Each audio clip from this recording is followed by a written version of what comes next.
यक्ष प्रश्न। पांडव द्वैत वन में रहते थे। तब एक बार बहुत पैदल चलने के पश्चात तृष्णा और भूख से व्याकुल होकर वे एक वृक्ष की छाया में बैठ गए। युधिष्ठिर ने सहदेव को पानी लाने के लिए भेजा। सहदेव को थोड़े ही अंतर पर स्वच्छ पानी का एक सुंदर जलाशय मिला।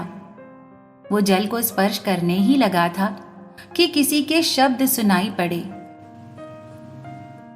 ठहरो, पानी को मत छुओ। इस जलाशय का स्वामी मैं हूं। मेरी अनुमति के बगैर पानी पीने की चेष्टा करने वाला तुरंत मर जाता है। पहले मेरे प्रश्नों के उचित उत्तर दो, तभी तुम्हें पानी पीने की अनुमति मिलेगी। थोड़ी दूरी पर एक बगुला मनुष्य की आवाज में बोल रहा था। उस बगुले की ओर ध्यान ना देकर जैसे ही सहदेव ने पानी हाथ में लिया, वो तुरंत मृत होकर गिर गया। सहदेव को लौटने में पर्याप्त समय हो जाने पर युधिष्ठिर ने नकुल को भेजा। तत्पश्चात भीम और अर्जुन को खोजने के लिए भेजा। जो गया वो वापस आया ही नहीं। इसलिए उनके पैरों के चिन्ह देखते हुए युधिष्ठिर जलाशय पर पहुंचे। वहां अपने भाइयों को मृत देखकर वे विलाप करने लगे। कुछ समय पश्चात शांत होने पर उन्होंने मृत शरीरों का निरीक्षण किया। किसी के शरीर पर कोई घाव नहीं था और ना ही किसी अन्य के पैरों के चिन्ह आसपास दिख रहे थे। प्यास से व्याकुल हो जाने के कारण वो पानी पीने के लिए जलाशय में उतरे। उसी क्षण उन्होंने बगुले के वही शब्द सुने। शब्द सुनते ही वे हाथ जोड़कर बोले, क्षमा कीजिए, ये जलाशय आपका है, ये मुझे मालूम नहीं था। क्योंकि आपने मेरे भाइयों की जान ली है, उससे मुझे लगता है कि आप साधारण बगुले ना होकर कोई विशेष हो।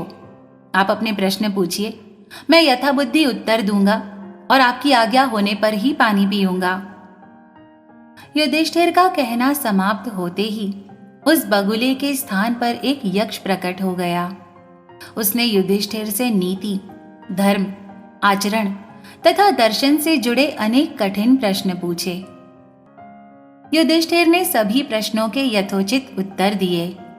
यक्ष प्रसन्न होकर बोले, मैं तुम्हारे भाइयों में से किसी एक को जीवित कर दूंगा।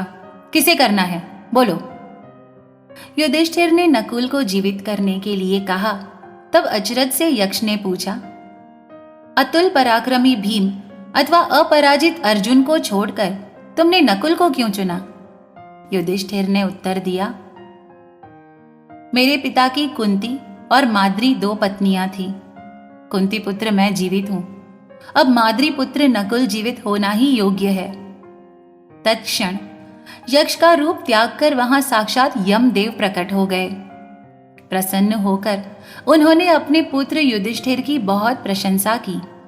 उन्होंने चारों मृत पांडवों को जीवित किया और युधिष्ठिर से स्वयं के लिए वरदान मांगने के लिए कहा। युधिष्ठिर ने अज्ञातवास की अवधि में उन्हें कोई ना पहचान पाए ये वरदान मांगा। यमदेव ने प्रसन्नता से वो वरदान दिया और अज्ञातवास की अवधि विराट राज की नगरी में व्यतीत करने का आदेश देकर वे लुप्त हो गए।